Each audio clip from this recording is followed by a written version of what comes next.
The organ music faltered into stunned silence as the heavy church doors groaned open, revealing not a late guest, but a ghost in full dress blues. My cousin's triumphant smile froze when she saw me standing there, alive and furious, holding the death certificate she had forged to steal my millions. The silence that followed was heavy, a physical weight pressing down on the hundreds of elite guests sitting in the perfectly decorated pews of the cathedral. The air smelled of expensive lilies and old money. I stood framed by the sunlight pouring in from the vestibule, the polished brass of my buttons catching the light, my white gloves stark against the dark fabric of the uniform. I locked eyes with the bride at the altar, Tiffany, and standing right beside her, the man who had walked her down the aisle, the architect of my demise, her father, and my uncle, Kenneth Jackson. But to understand the sheer magnitude of this moment, to understand why the color drained from Kenneth's face as if he'd been struck by a mortar, you have to go back 72 hours. You have to understand that as far as the world was concerned, Captain Avery Taylor had died in a training accident in the South China Sea 2 years ago. 3 days earlier, I had touched down at Dulles International Airport. The tarmac was gray and weeping with rain, a fitting welcome after 3 years in a black site operation that officially didn't exist. I was tired in a way that sleep couldn't fix. My bones felt heavy. All I wanted was a hot shower in my own home, a steak from my favorite butcher, and to sleep for a week in a bed that didn't smell like recycled air and diesel fuel. I walked up to the customs kiosk, sliding my passport into the reader. I waited for the green light. It flashed red. Refer to agent. I sighed, adjusting the duffel bag on my shoulder. I was used to scrutiny, given my clearance level, but I just wanted to go home. I walked over to the booth where a stern-faced officer waited. He took my passport, scanned it, frowned, and then typed something into his terminal. He stopped typing. He looked at me, then back at the screen, his eyes widening. "Ma'am," he said, his voice dropping an octave, "please step to the side. Keep your hands where I can see them." "Excuse me?" I asked, fatigue instantly replaced by adrenaline. "I'm Captain Avery Taylor, United States Marine Corps. Here is my CAT card. What is the problem?" "The problem, ma'am," he said, signaling for 2 armed officers who were already moving toward us, "is that the individual owning this passport is listed as deceased. Identity theft is a federal crime." I spent the next 6 hours in a windowless room. It took fingerprints, retinal scans, and a secure line to the Pentagon to convince them I wasn't a very convincing imposter.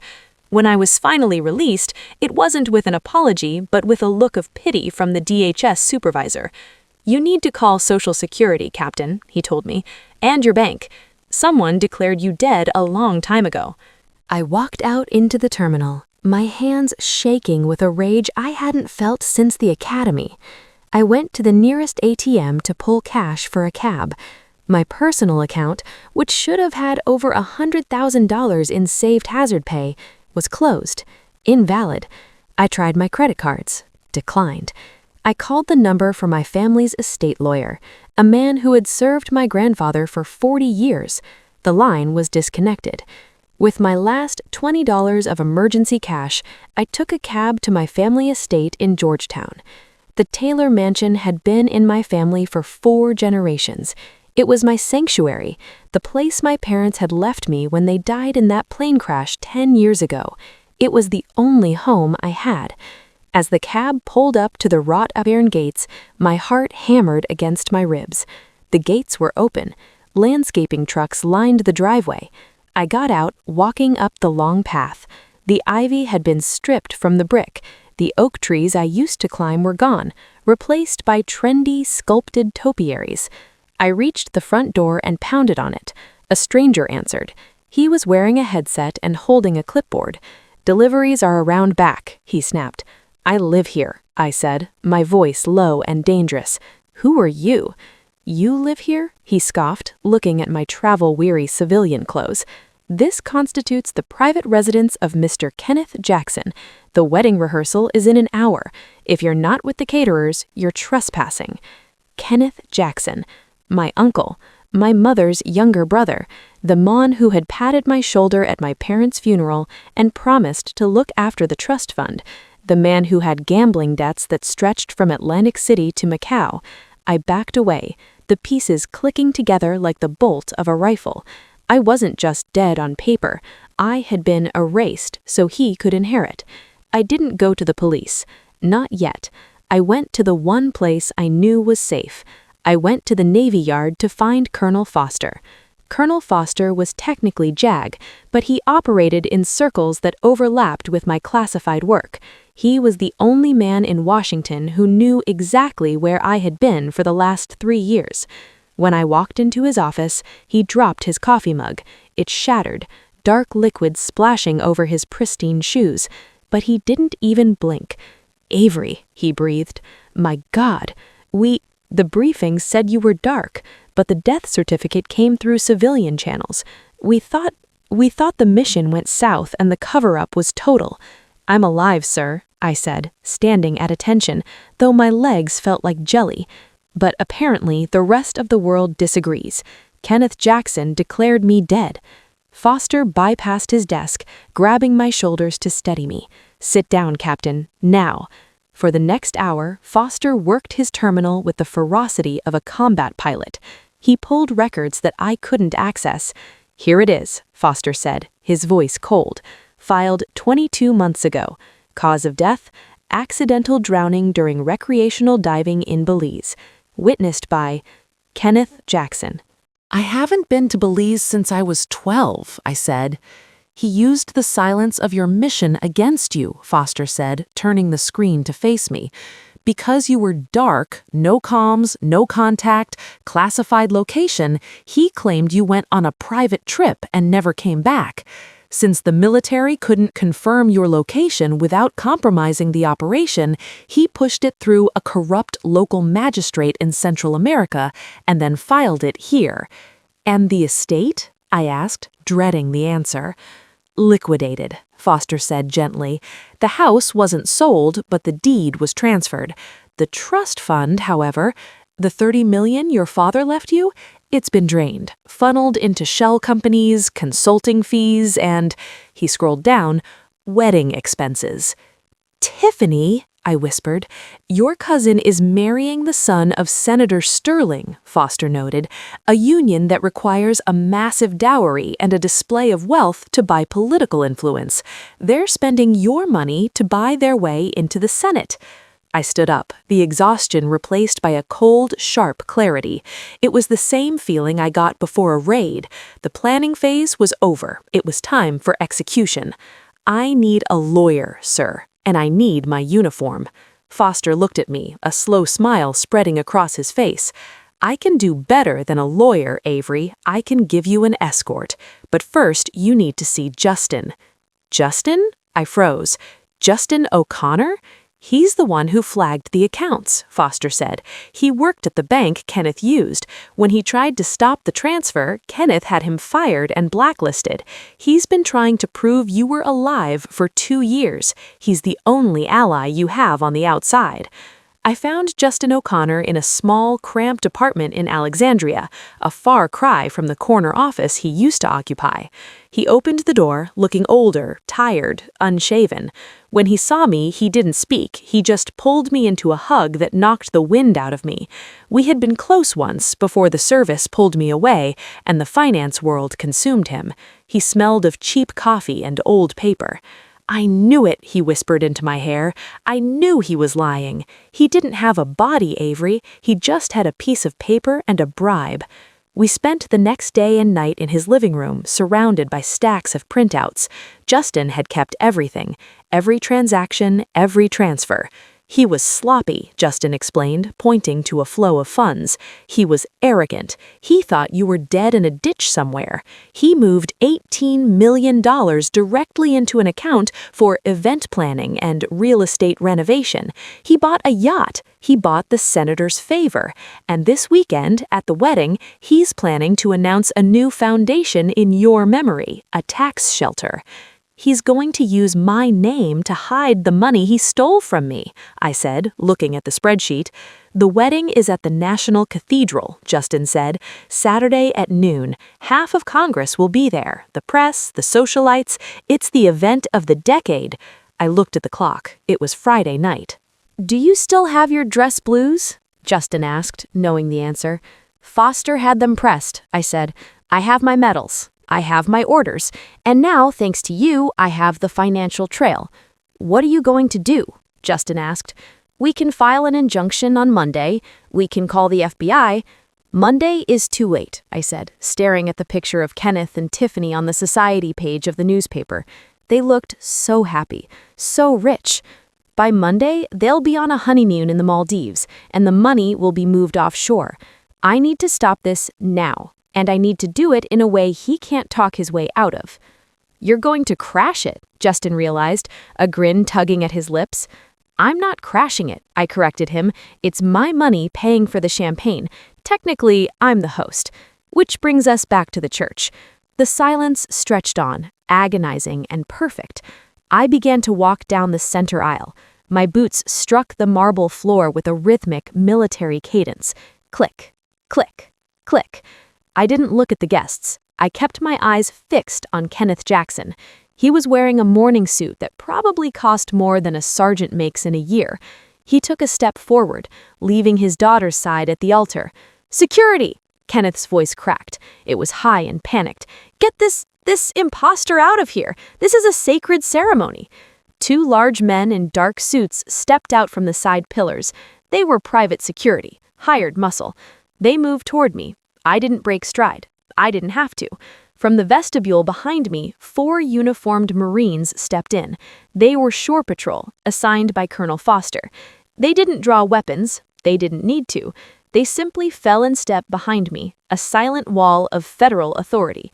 The private security guards took one look at the active-duty military escort and backed down. They weren't paid enough to fight the United States Marine Corps. Kenneth looked around wildly. He looked at the senator, the groom's father, who was frowning, confused. He looked at Tiffany, whose perfect makeup was starting to run as tears of panic welled up. Avery? Tiffany whispered, her voice carrying in the acoustically perfect space.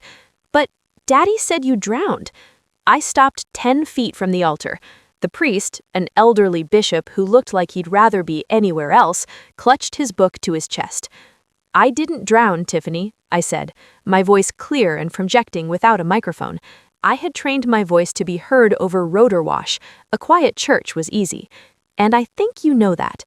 This is insane, Kenneth shouted, rushing down the steps to confront me. His face was red, sweaty. You're dead. I identified the body myself. This woman is a sick fraud. He pointed a shaking finger at me. I don't know who you are, lady, but you're going to jail for this. I slowly reached into my breast pocket. Kenneth flinched, as if he thought I was reaching for a weapon.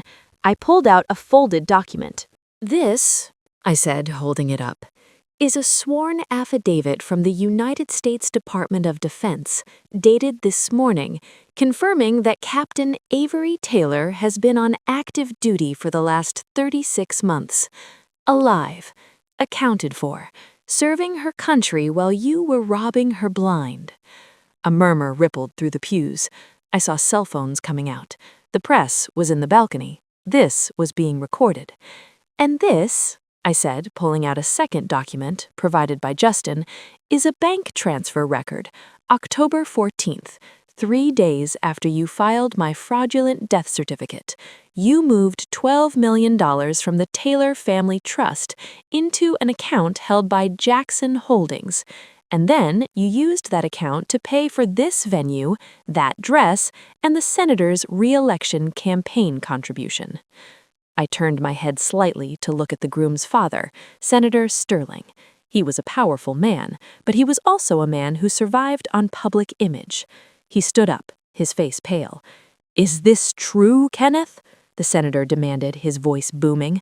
"She's lying!" Kenneth screamed, sweat pouring down his face. "It's a fabrication! She's mentally unstable! PTSD!" I took a step closer to Kenneth. He was taller than me, but he shrank back. "Tell them about the dive trip to Belize, Uncle Kenneth." I said softly, but with enough edge to cut glass. Tell them how you identified my body. Tell them how you cried, because the State Department has no record of you entering Belize in the last 10 years. Your passport is stamped for Las Vegas that weekend." Kenneth's mouth opened and closed. He looked at the senator. He looked at his daughter. Tiffany suddenly screamed, "You ruined it! You ruined everything!" She wasn't looking at me, she was looking at her father. She grabbed her massive bouquet of white roses and threw it at him. "You said it was handled! You said she was gone forever!" The gasp from the crowd sucked the air out of the room. Tiffany had just confessed. She knew. She had known all along. The groom, a handsome man who looked like he had been sculpted out of indifference, slowly backed away from Tiffany. He looked at his father, the senator. The senator gave a sharp, imperceptible nod. The groom turned to the priest. I think we're done here." "No!" Tiffany wailed, grabbing his arm. "Jason, wait! It's still money! We still have the money!" "Actually," a voice boomed from the back. We all turned. Colonel Foster walked in, flanked by 2 men in suits who radiated federal agent. "Mr. Jackson," Foster said, walking down the aisle with a briefcase. "I'm Colonel Foster, JAG Corps. These gentlemen are from the FBI Financial Crimes Division. As of 10 minutes ago, a federal judge has frozen all assets connected to the Taylor estate and Jackson Holdings, pending an investigation into fraud, embezzlement, and falsification of federal documents." Foster stopped beside me. He looked at Kenneth. "You're broke, Mr. Jackson, and you're under arrest." Kenneth Jackson didn't run, he didn't fight, he just collapsed. He sat down hard on the marble steps of the altar, putting his head in his hands. It wasn't remorse, it was the crushing realization that the game was over. Tiffany was sobbing, a chaotic mess of tulle and lace on the floor. The guests were already moving, a stampede of silk and tuxedos rushing for the exits, desperate to distance themselves from the scandal. I stood in the center of the chaos, the eye of the storm. I felt a hand on my arm. I turned to see Justin. He had slipped in with the agents. He was wearing a cheap suit, but he looked better than anyone else in the room. "You okay, Captain?" he asked. I looked at my uncle, broken on the stairs. I looked at the cousin who had been willing to dance on my grave for a designer dress. I looked at the empty church, the ruin of the social event of the season. "I'm tired, Justin," I said honestly, "but I think I'm ready to go home now." The aftermath was messy but efficient. The wedding of the century was the headline for weeks, but not for the reasons Kenneth had hoped. The video of Tiffany screaming, "You said she was gone forever," went viral. It destroyed any chance of a defense. Kenneth Jackson was indicted on 12 counts of fraud, grand larceny, and identity theft. Because he had falsified the death of an active-duty military officer to steal funds, the military took a special interest in the prosecution. He pleaded guilty to avoid a trial that would have aired even more dirty laundry. He was sentenced to 15 years in federal prison. Tiffany didn't go to jail, but she lost everything. The groom, Jason Sterling, annulled the engagement publicly, citing moral incompatibility. Without the Taylor money, Tiffany's social circle evaporated. She was left with nothing but her notoriety. As for me, the reclamation was slow. It took months to untangle the finances. Foster and his team were instrumental, treating the recovery of my assets like a military operation. We recovered the house immediately. The bank, terrified of the bad press involving a dead war hero, reimbursed the accounts that had been drained, taking the loss themselves while they went after Kenneth's remaining hidden assets. I moved back into the Georgetown estate 3 months later. The first thing I did was fire the landscaping crew. I hired a local gardener to tear out the topiaries and replant the ivy and the oaks. I wanted the house to breathe again. One crisp autumn afternoon, I stood on the back patio, watching the leaves fall. I wasn't wearing my uniform. I was wearing jeans and a sweater, holding a mug of coffee. The doorbell rang. I walked through the empty, quiet house. I opened the door to find Justin standing there. He was holding a folder. "Final paperwork," he said, stepping inside. The trust is fully restored, the foundation Kenneth tried to start has been dissolved, and the assets returned to you. Thank you, Justin, I said. I couldn't have done it without you. You know that. You would have found a way, he smiled. You're Avery Taylor. You don't know how to quit. We walked into the kitchen. It was the only room I had fully furnished so far. So, Justin asked, leaning against the counter, you have your life back, you have the money, you have the house. What now? Back to the classified missions? Back to the dark? I looked out the window. I thought about the 3 years I had lost. I thought about the cold nights, the fear, the isolation, and I thought about the look on Kenneth's face when he realized he couldn't erase me. No, I said softly. I've submitted my retirement papers. Foster wasn't happy, but he signed them. Justin looked surprised. Really? What are you going to do? I'm going to stay here, I said. I'm going to fix this house. I'm going to make sure my parents' legacy isn't remembered as a scandal. And I looked at him. I need a financial manager, someone I can trust. The pay is good, and the boss is demanding. Justin laughed, the sound warm and genuine. I'm pretty expensive, Avery. I can afford you, I said. He put the folder down on the table. I'll take the job. That evening, we drove out to the cemetery. It was a small, private plot where the Taylor family had been buried for generations. When I had first visited a week after the wedding, my parents' graves had been overgrown, neglected by Kenneth in his greed. But today, they were clean. Fresh flowers, real ones, not the ostentatious arrangements from the wedding, sat by the headstones. I stood in front of them, Justin a respectful few paces behind me. I traced the letters on my father's stone, Robert Taylor, and my mother's, Elizabeth Taylor. Next to them was an empty patch of grass where Kenneth had intended to put a marker for me, a final nail in the coffin of my existence. I took the death certificate, the one Kenneth had forged, the one I had held in the church, out of my pocket. I had kept it as a souvenir, a reminder. I took a lighter from my pocket, flicked it on, and held the flame to the corner of the paper. We watched in silence as the fire curled the edges, turning the lie into ash. I dropped it onto the dirt and watched it burn until there was nothing left but gray dust. I'm here, I whispered to the ground, to my parents, to the universe. I'm alive. The wind picked up, scattering the ashes across the grass. I turned around, buttoning my coat against the chill. Come on, I said to Justin. Let's go home. We walked back to the car, leaving the dead to rest and leaving the lies in the dirt where they belonged. The sun was setting, casting long shadows, but for the first time in 3 years, I wasn't hiding in them. I was walking straight into the light.